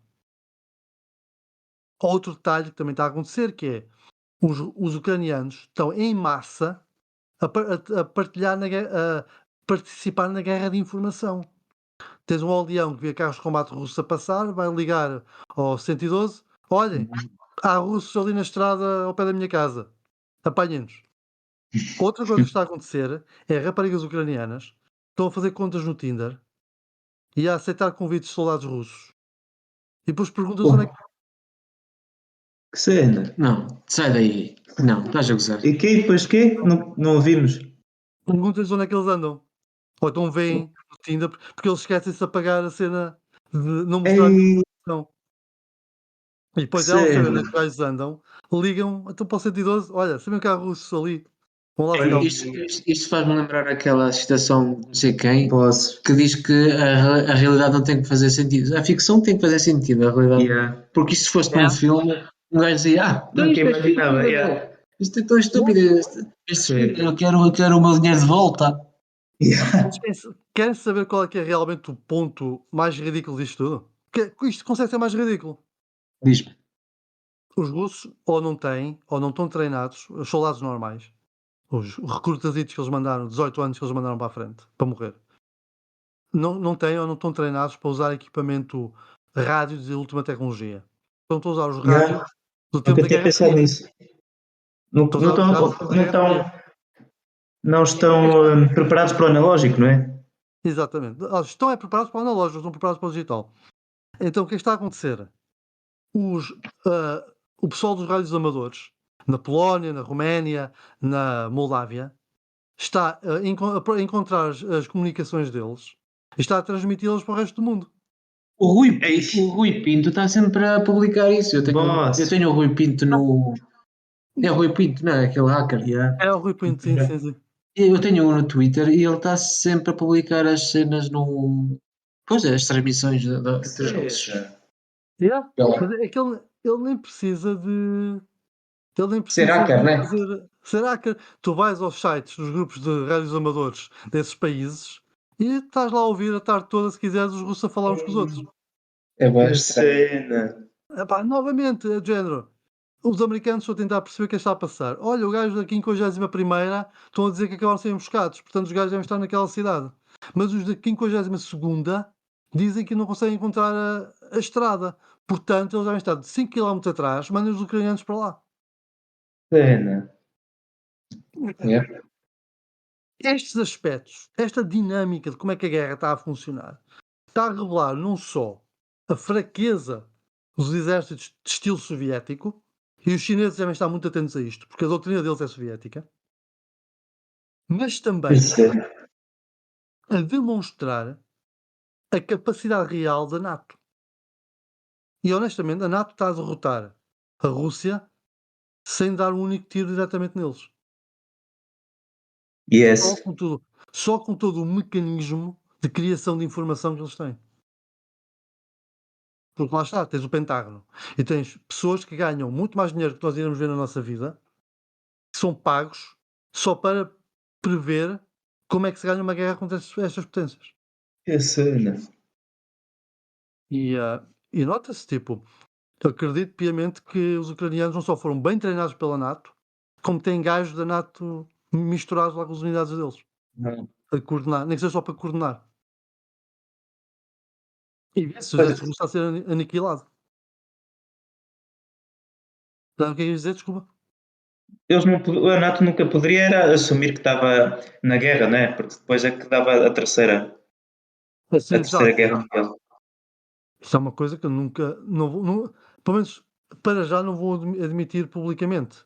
Pois, Ahm, mas é isso que está a acontecer. Isso é o que deve estar a acontecer, acima de tudo. É yeah. assim que as coisas se fazem. Tipo, há uma frieza nestas situações e quem está de fora não compreende bem. E os russos estão a pagar um bocadinho por estar a agir da maneira oposta. Porquê? Porque quem está a dirigir as operações é uma maluco que está no poder. Novamente, o Yeah. homem forte é uma falácia. Não há um homem forte. Pode haver uma nação forte, com um líder capaz, mas não há um homem forte que transforme a nação numa extensão da sua força. Isso não existe. Todos os seres humanos são criaturas individuais. O que pode haver é, de facto, uma nação forte com uma liderança forte. Mas E ponto pode mais. haver um cycle a liderar. Oh. O Putin, não sei, e acabamos também por completar esse pensamento, mas o Putin acreditava, ou pelo menos dá a entender que ele acreditava que ia ser uma operação rápida, uma operação de 3 dias. Ou ia ser recebido como um libertador, ou então simplesmente o exército ucraniano ia se desintegrar ao enfrentar o poder do exército russo. E isso não aconteceu. E, e tu vês isso, tu vês um escalar constante da violência, com a esperança de que o próximo ato de grande violência vá quebrar o inimigo. Só que lá está, voltamos a tudo que a gente tem falado. É um inimigo que não quer voltar à União Soviética, é um inimigo que tem horror a isso, é um inimigo que estava a desenvolver-se economicamente e que estavam a, a receber, digamos, a prosperidade do Ocidente para eles. E é um inimigo que é profundamente patriótico, de um modo que se calhar nós no Ocidente não compreendemos bem já. Ou seja, esta invasão da Ucrânia ia ser sempre um desastre. Mesmo que ele tivesse chegado a Kiev no terceiro dia da invasão, ia ter que lidar com a guerrilha. E a guerrilha ia demorar décadas, como aconteceu no Afeganistão, Jesus. para eles e para os americanos. Isto nunca ia acabar bem para os russos. Tipo, nunca na vida. O Putin só atacou exatamente porque tinha medo que os russos se virassem contra ele. E vai tentar mostrar que quem quer democracia na Europa de Leste leva com o martelo para ver se o pessoal se afasta da Rússia. Mas infelizmente o exército russo nunca teve capacidade de combater eficientemente, mais ainda quando o inimigo se preparou durante quase uma década exatamente para os derrotar. Sem ninguém saber, né? Sem ninguém estar a pensar sobre isso. Sem Estavam ninguém eles já a ter treinar. exatamente, e tu notas esta doutrina que eles estão a apresentar, esta capacidade defensiva, não foi uma coisa que surgiu há um mês atrás. Isto requer anos de preparação. Porque uma doutrina, em termos militares, uma doutrina é uma coisa que tu desenvolves ao longo de décadas. Não é do género, olha, a partir da próxima semana vamos deixar de basear-nos em carros de combate, vai ser só aviões. Pá, tu não podes fazer isso. Uhum. Vais ter que dizer, ok, o que é que está a falhar? Os nossos carros de combate não têm capacidade de destruir o inimigo. O que é que pode destruir o inimigo? Aviões. Temos aviões suficientes? Sim, não. Os carros de combate ainda têm uso? Sim, não. Os soldados são treinados para isto? Não, temos que os treinar. Tipo, tudo isto envolve um processo. Depois tem que adquirir material, tem que treinar as pessoas, tem que escrever livros novos, tem que reescrever os antigos. Isto é um processo que se arrasta há muito tempo. Por isso, se me dizem que a Ucrânia não estava preparada para isto, epá, estão a mentir. Claro que eles estavam preparados para isto. Eles têm a doutrina ideal para derrotar um exército de estilo soviético. Eles estão a fazer tudo bem. E nota-se, os russos estão tipo 15 mil mortos na estimativa mais exagerada, tipo 15 mil mortos em 3 semanas. Isso é de loucos. Isso é completamente louco. Tu não vias isto na Segunda Guerra Mundial? Ainda por cima na Europa. Exatamente. Tipo, a Força Aérea Ucraniana ainda funciona. Pá, e para dar aqueles elementos muito engraçados, que a Rússia está a ser isolada do mundo, não é? E,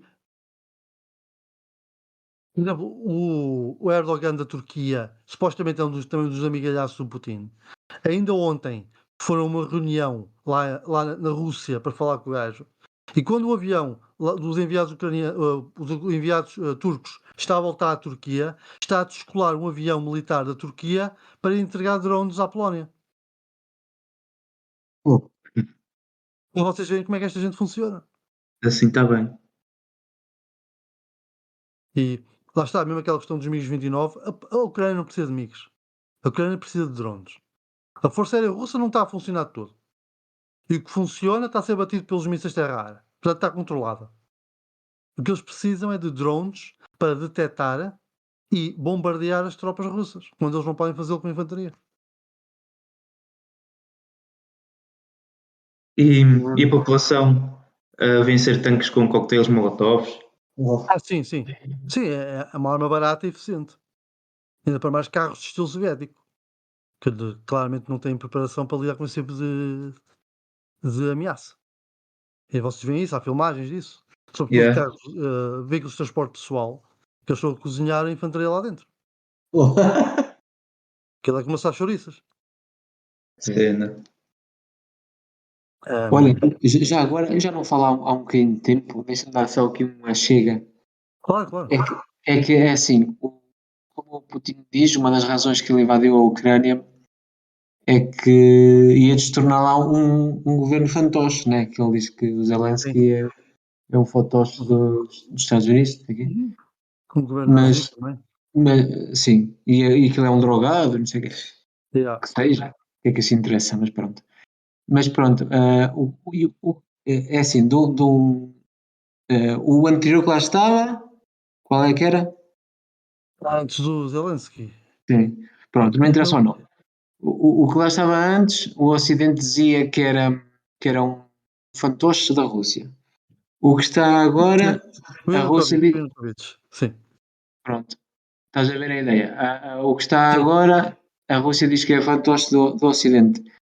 Mas o que interessa aqui mesmo não é a opinião do Ocidente, nem a opinião da Rússia. O que interessa aqui é a opinião soberana do povo.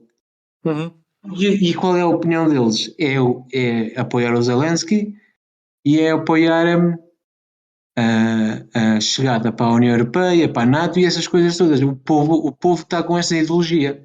Não interessa quem Exatamente. esteja no poder. Eles querem apoiar alguém que integra a Ucrânia nos valores europeus, em NATO e isso tudo. E é isso que interessa. Não interessa a opinião do Ocidente ou a opinião da Rússia. O que interessa é a opinião do povo. Absolutamente. Absolutamente. E novamente, voltando um bocadinho atrás na conversa, o que a maior parte desses países que aderiram à NATO e à União Europeia foi sempre movimentos que surgiram no seio do povo. Vais a ver a história desses movimentos, e sempre partidos e grupos, mas a aderência é muito rápida. Podes querer dizer, foi uma conspiração destes e daqueles. Ok. Mas as conspirações normalmente têm pouca aderência ou demoram muito tempo a criar massa humana. Contudo, todos estes movimentos, Europa de Leste, para aderir pelo menos à União Europeia, são movimentos que têm uma aderência muito rápida no momento em que a ideia surge. Epá, isso não é a população ser manipulada. Isso é as pessoas que sentem uma necessidade e vão ao encontro dela. O mesmo se passa com a Ucrânia. Podem dizer, os gajos vão ser manipulados. Vão ser manipulados, mas está a população toda na rua a defender o país. Pois. Eles não estão a ser manipulados, por amor de Deus. Se não fazem como estão a fazer os países árabes. Eles estão a ser manipulados pelos valores ocidentais e estão a querer esses valores. Estão a ver esses valores, mas porquê? Porque é prosperidade e liberdade, que é o que as pessoas querem. Quem se lembra do tempo soviético não quer voltar para lá, não quer voltar para aquela miséria. Nós temos a sorte de nem saber o que isso é. Yeah. Eu acho que falta-nos a nós viver assim num país desses para sentir na pele o que é, porque acho que nós não Sim, temos noção. sim, No definitivamente. fim, no fim. Estamos mal habituados. Sim, eu acredito também Tipo esses nisso. rapazes agora de 18 anos ou 19 que não podem sair, têm que ficar para combater na Ucrânia. Uhum. Sim, sim, sim. Mas tu vês outras coisas que também demonstra o que é que esta gente acredita. Que tu vês muitos, por exemplo, mesmo mulheres a voltar, que foram entregar os pais e os filhos à Polónia e agora estão a voltar para trás para ir combater ao lado dos homens. Yeah. Elas estavam em segurança, porque é que estão a voltar para trás? Não é? Sim. Tipo, porque acreditam naquilo que estão a fazer. Isto não é uma Yeah. população manipulada, é uma população que quer alguma coisa. E isso volta ao mesmo problema. Isso é o que aterroriza o Putin. É que esta população já viu o que é que pode ganhar e não querem voltar atrás. Ele tem medo que os russos vejam a mesma coisa. E as sanções, em parte, existem para isso. Para os russos a perceberem que vão perder ainda mais se isto continua. Já para não falar das mães russas. Quando se aperceberem que o pequeno Yuri e o pequeno Sim, Pietro não estão a voltar, sim. as Milhares, pessoas vão fazer. milhares de jovens, né? Exatamente, as pessoas vão fazer perguntas. Mais que já estão a fazer, porque já foram presas quase 20.000 pessoas na Rússia por se 20 manifestarem. mil. Jesus. Sim.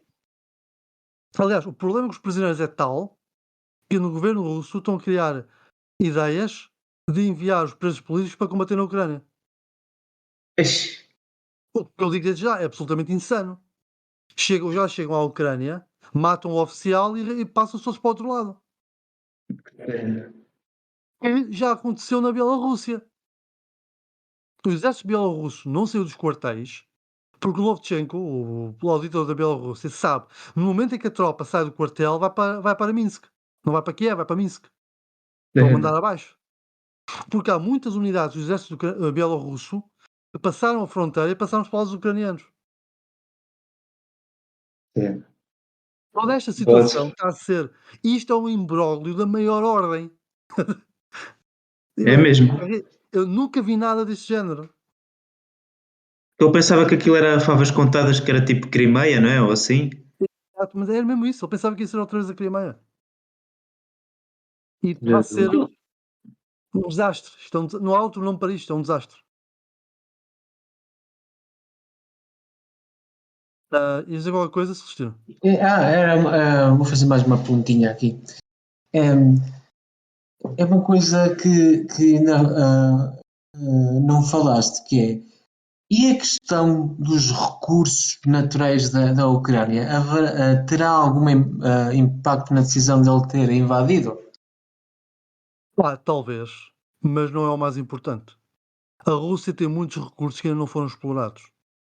E nunca na vida o Putin e os locais dele vão conseguir explorar tudo o que a Rússia tem. Para tu teres uma noção, a Sibéria tem tantos recursos que a China já há muitas décadas considera a ideia de invadir a Sibéria.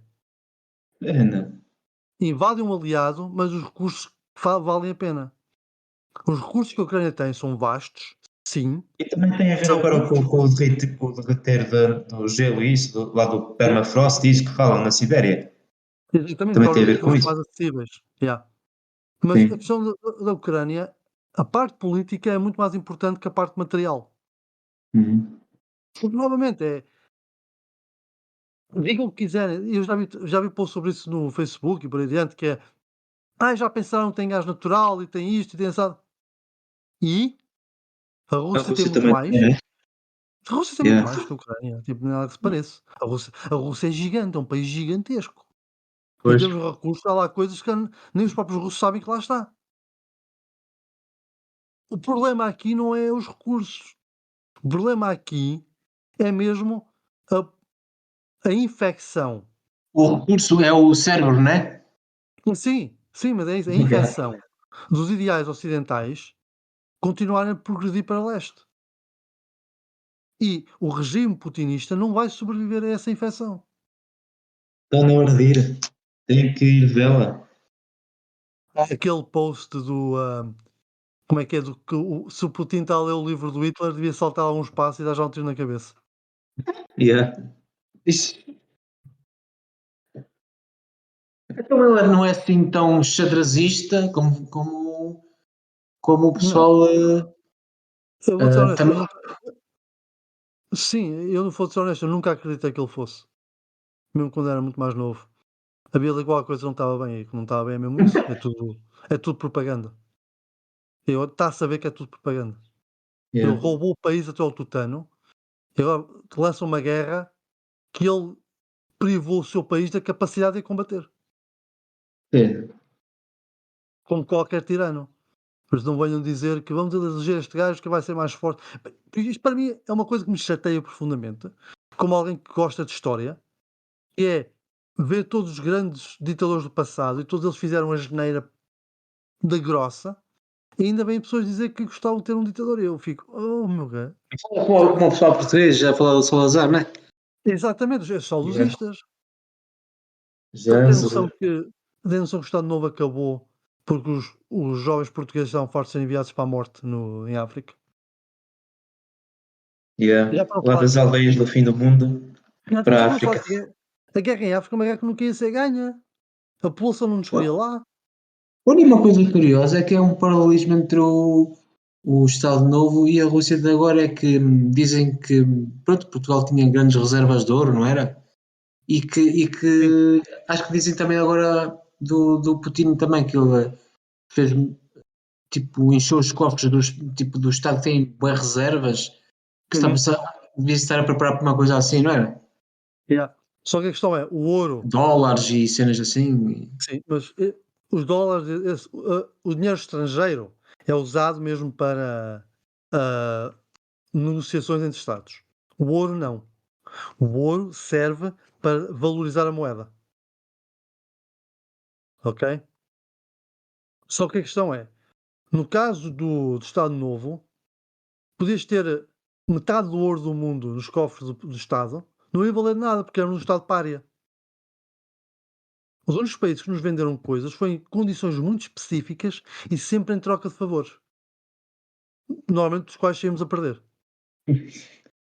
Ah, Tipo, a Alemanha montou a base em Beja para usar para treinar a aviação deles e as tropas deles. E em troca vendeu-nos meia Alemanha? dúzia de caças velhos. A Alemanha, sim, Alemanha, sim. Ah, na altura do Estado Novo. E em troca é. deu-nos uns caças velhos, que deram jeito em África, mas aqueles aviõezinhos, coitados. Quando começavam a aparecer mísseis terra-ar, eles caíram do céu. Sim.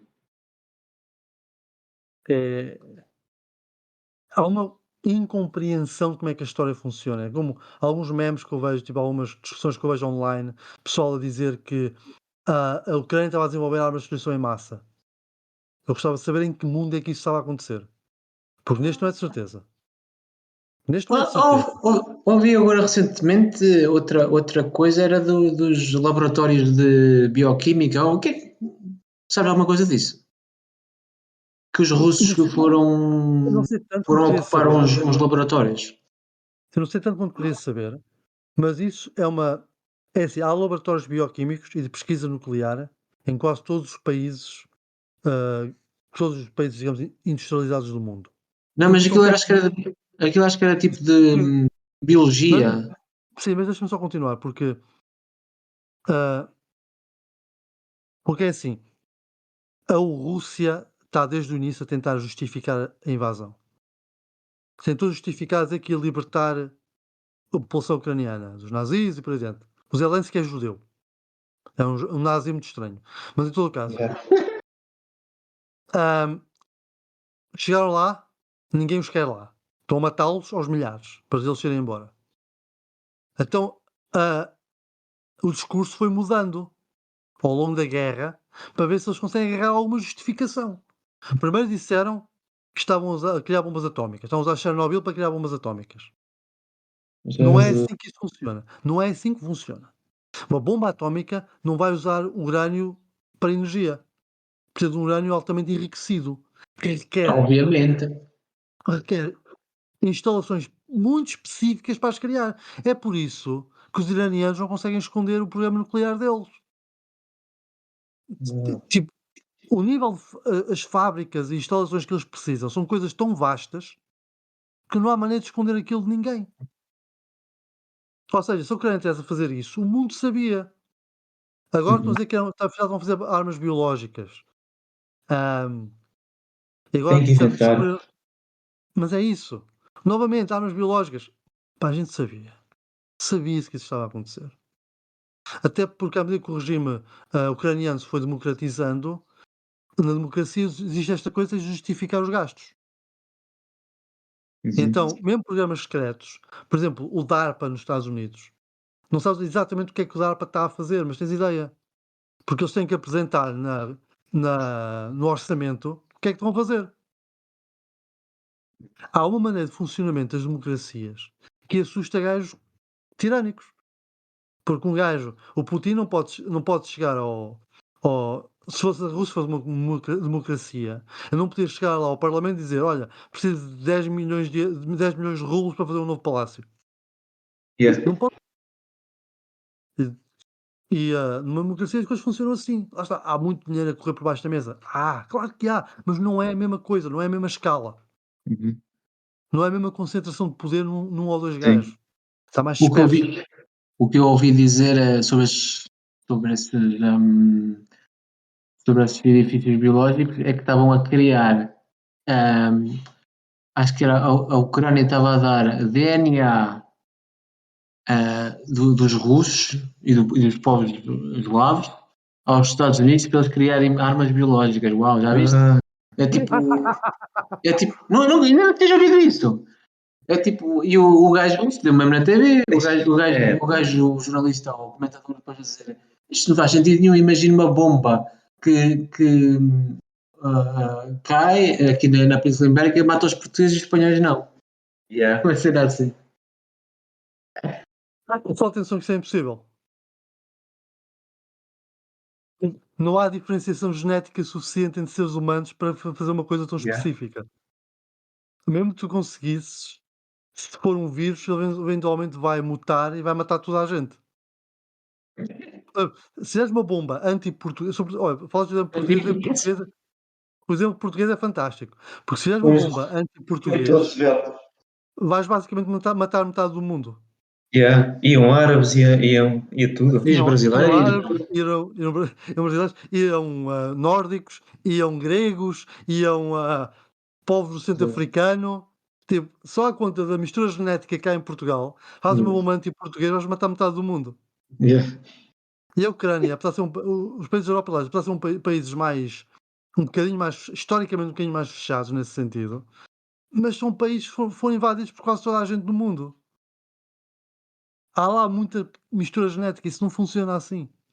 Novamente, é Yeah. uma tentativa de justificar uma guerra que nunca teve justificação nenhuma. E a cena deles terem atacado Chernobyl não será perigoso? Não tem responsabilidade nenhuma?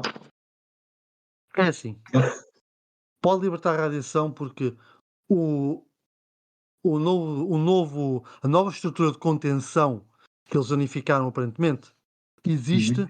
para permitir a demolição do reator número 4. Foi esse reator número 4 foi que explodiu.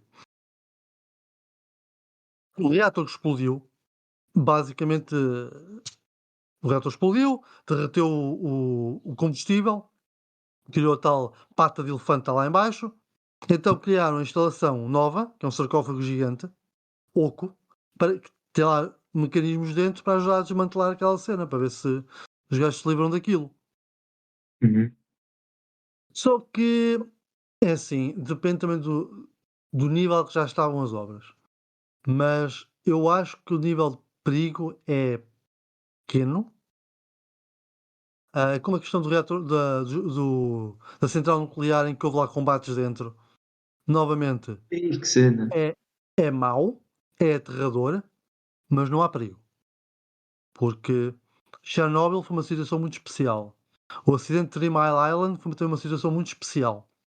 Não, não é fácil repetir essas circunstâncias. Uhum. Ainda bem. Ah, sim, ainda bem. Para reatores seguros. A Chernobyl pode haver libertação de radiação, dependendo dos danos ao sarcófago e dependendo de onde é que já iam as obras. Mas a ameaça radioativa é relativa. Não é propriamente o fim do mundo. É, tipo, é mau. Pode sempre ser mau. Mas não é razão para entrarmos todos em pânico. Eu acho que o rescaldo económico e político desta guerra é a razão para estarmos um bocado intimidados.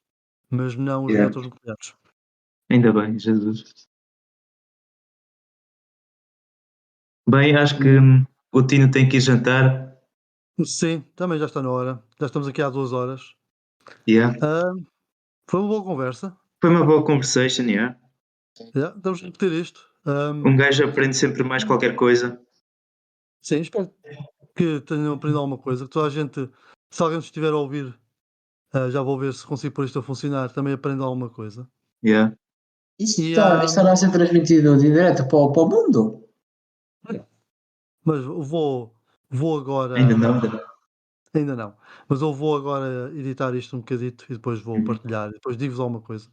Está bem. Sim, senhor. Ok.